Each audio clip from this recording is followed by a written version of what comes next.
नमस्कार, जय हिंद, जय भारत. नुकतेच रिलीज झालेल्या वर्ल्ड इनइक्वॅलिटी रिपोर्ट 2026मध्ये पॅरिसच्या एका संस्थेने वर्ल्ड इकॉनॉमिक लॅबनी एक धक्कादायक रिपोर्ट रिलीज केली आहे. रिपोर्ट सगळ्या वृत्तपत्रामध्ये रिलीज झाली आहे. इन्कम इनइक्वॅलिटीमध्ये भारत जगामध्ये पुन्हा एका रँकमध्ये टॉप केला आहे. रिपोर्ट काय सांगते भारताबद्दल की जे टॉप 10% लोक आहेत त्यांच्याकडे देशातली 58% वेल्थ आहे आणि सोबत उरलेले बॉटमचे 50% लोक आहेत त्यांच्याकडे फक्त 15% वेल्थ आहे.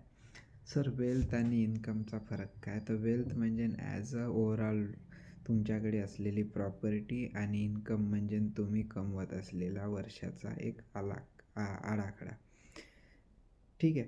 सांगण्याचा उद्देश या प्रकारे आहे की भारतामध्ये जे इनइक्वॅलिटी आपण बघून राहिलो आहो ॲज अ वेल्थच्या बाबतीत, इनइक्वॅलिटी इन इकॉनॉमिकली. सर, कशी काय याच्यामध्ये एवढा फासला पडला आहे? ठीक आहे.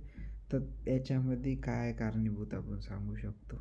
छोट्या मोठ्या गोष्टी नाही, भरपूर मोठ्या प्रमाणात चाललेला एक स्कॅम आहे. टॉपच्या लोकांना टॉपपर्यंत पोचवणं आणि खालच्या लोकांना खालतच ठेवणं. टॉपचे लोक कोणचे कंपॅरिझन आपण करून राहिलो, ज्यांची मोनोपॉली झाली आहे किंवा त्यांचं एम्पायर एवढं मोठं झालं आहे की ते पूर्ण मार्केट ॲक्वायर करण्यासाठी सक्षम होऊन आहे. आणि खालचे लोक बस त्यांना काही नाही, थोडंसं जातीपातीमध्ये भडकवून ठेवणं, राजनीती करणं. ठीक आहे. ज्या पद्धतीची जे कोणती सरकार येते, जे कोणतं सरकार चालून राहिलं आहे ते दोघांना इक्वली साधत टॉपच्या लोकांकडून त्यांना टॅक्स कमी करणं, त्यांचे टॅक्स माफ करणं, त्यांना भरपूर मोठं कर्ज देणं आणि त्यांना टॉप प्रायोरिटीवर ठेवणं आणि खालच्या लोकांना बस भडकाऊ भाषणातून याच्यातून जातीपातीतून भडकवत राहणं. ठीक आहे. मरणं झालं मधातल्या माणसाचं. ओके. तर हा मुद्दा तुम्ही रिपोर्ट पाहून घ्या, तुम्ही वाचू शकता. ठीक आहे. तो काही विषयच नाही. त्याच्यामध्ये वाचलेलं समजतील नाही समजतील ते कंपॅरिझन करून सांगितलं आहे का एवढ्या वेळेस एवढं होतं, येता एवढा आहे. ठीक आहे. तो मुद्दा नाही. मुद्दा हा आहे की हे कंपॅरिझन ह्या एवढा इनइक्वॅलिटी ज्या शब्दामध्येच आहे, दोनमधली फरक ज्या पद्धतीनं दर्शवलं गेलं आहे त्याच्याबद्दल विचार करायची शक्यता आहे. आपण बघून राहिलो ज्या पद्धतीनं इंग्रज आले, ठीक आहे, त्यांनी लूटमार केली, घेऊन गेले. ठीक आहे. जगामध्ये टॉप 1% जर लोक असेल तर त्यांचे टॉप 1% UK मधल्या लोकांकडून जगातली 27% प्रॉपर्टी वेल्थ त्यांच्याकडे अवेलेबल आहे म्हणते, जे की कितीतरी देशाच्या टॉप खालच्या लोकांच्या वेल्थपेक्षा कितीतरी पटीनं जास्त आहे.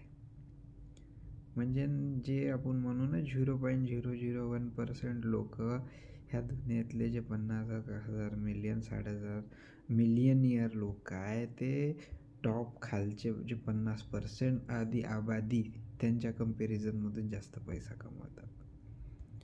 म्हणजे ह्या लेवलपर्यंत इनइक्वॅलिटी भारतातच आहे का? नाही, ऑल ओव्हर वर्ल्डमध्ये त्या पद्धतीची स्प्रेड झाली आहे. सर, याच्या मागं रिझन आपण प्रत्येक वेळेस प्रत्येकाची कंपॅरिझन कॅपेबिलिटी त्याच्यात ॲक्सेप्ट नाही करू शकत. प्रत्येक देशाचं, प्रत्येक प्रांताचं, प्रत्येक भागाचं वेगवेगळ्या पद्धतीनं मापन असते. पण ज्या पद्धतीनं इकॉनॉमिकली जे बॅकग्राऊंडनेस तयार करायला पाहिजे, ज्या पद्धतीचं इनइक्वॅलिटीवर काम करायला पाहिजे गव्हर्मेंटनं, ते गव्हर्मेंटनं कोणत्याही पद्धतीनं केलं नाही, ज्याचा फायदा जो एका पर्टिक्युलर कॅटेगरीतून क्लासमधून वरती गेलेल्या लोकांना झाला आणि जे लोक बस इथंच उलझून राहिले त्यांना बस त्याचं ऑलवेज नुकसानच होत गेलं.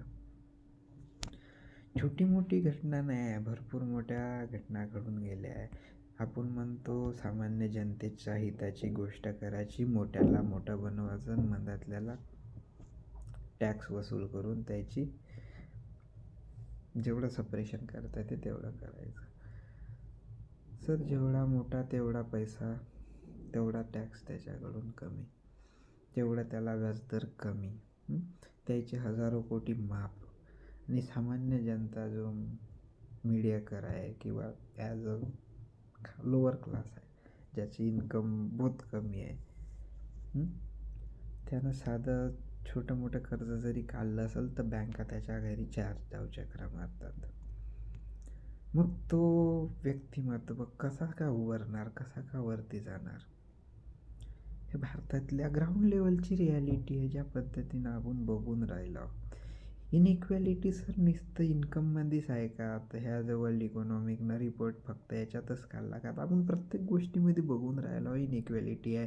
जातीत पातीत रंगात भेदात, स्त्री पुरुषात include upper class lower class, प्रत्येक गोष्टीमध्ये इनइक्वॅलिटी घडून दिसते आपल्याला समाजामध्ये, वातावरणामध्ये. मग ह्याच गोष्टी घेऊन जर आपण इकॉनॉमिकली कम्पेअर केलं तरी त्या पद्धतीनं आहेच ना सर. सध्या तर आपण म्हणू मिडलमॅन राहिलाच नाही, एक तर टॉप क्लास आहे, नाही तर एकदम लोअर क्लास. कारण की छोटा मोठा आहे बंदा असेल तो, त्याची एक सोर्स ऑफ इन्कम स्टॅबिलिटी असते, पण तो त्या पद्धतीनं नाही कमवून राहिला ज्या पद्धतीनं त्याच्या गरजा आहे. त्याचा स्टँडर्ड ऑफ लिव्हिंग कधी वाढणार? तो कधी त्याच्या फुलफिल करणार नीड गरजा? तो त्याच्या आवश्यक तेवढा फूड तरी डायजेस्ट करून राहिला आहे का? त्या पद्धतीचं न्यूट्रियंट सगळ्या गोष्टी अफोर्ड करून राहिला आहे का? आणि एक तो टॉप लेवलवर पोहोचलेला आहे, तो सगळ्याच गोष्टी करून परे होऊन गेला आहे. ठीक आहे. सोबतच क्लायमेट चेंज बाबतीत रिपोर्टसुद्धा त्याच्यात रिलीज झाली आहे की जे टॉप 10% लोक आहे तेच दुनियातला 77% क्लायमेट चेंजसाठी किंवा कार्बन इमिशनसाठी तेच कारणीभूत आहे. कारण की त्यांचे प्रायव्हेट जेट आहे, ते स्वतः प्रायव्हेट जेटने फिरतात ना, काम गोष्टी करतात UN सारख्या ठिकाणावर किंवा US मध्ये बसून गोष्टी करतात की आपण क्लायमेट चेंजपासून कसं बचावू. त्याच्यापाशी एवढा पैसा आहे की जर पृथ्वी नष्ट जरी झाली तर चंद्रावर जाऊन घर बनवून तिथंसं आर्टिफिशियल इन्व्हायरमेंट बनवून राहतील. पण आपल्या सामान्य जनतेचं काय, जे खालच्या लेवलवर आपण तर नष्टच होण्याच्या मार्गावर आहो ना, ज्या पद्धतीने एक एक प्रजाती नष्ट होऊन राहिली आहे. सर ह्या एवढ्या गोष्टी खतम करून टाकून राहिल्या आहे. प्रत्येक वेळेस इन्स्टॅबिलिटीच्या नावाखाली सामान्य जनतेचं जे शोषण होऊन राहिलं आहे, त्याच्यामुळं काय होऊन राहिलं आहे, भल्या देशामधली जी आर्थिक परिस्थिती डबघाईस याला कारणीभूत म्हणजे इथे यूज ऑफ युटिलायझेशन असलेल्या सोर्सचा वापर आणि होत असलेल्या आणि वाढती लोकसंख्या हे भरपूर मोठ्या प्रमाणात कारणीभूत असू शकते. अमेरिकासारख्या देशामध्ये काय झालं आहे, ठीक आहे, मोठी आबादी तर आहेच, पण एवढी नाही आहे का तिथे सध्या तेवढ्या आबादीला ॲज अ प्रॉपर सोर्स आणि तिथे ज्या पद्धतीनं टॅलेंटचं आगमन केलं जाते, ज्या पद्धतीनं तिथं टॅलेंटला बोलवून त्याच्याकडून यूज ऑफ युटिलायझेशन करून एक टेक्नॉलॉजीच्या बाबतीत म्हणा किंवा ॲज अ कोणत्या कोणत्या वेगवेगळ्या सेक्टरमध्ये टॉप लेवलपर्यंत प्रायोरिटी डेव्हलप केली जाते.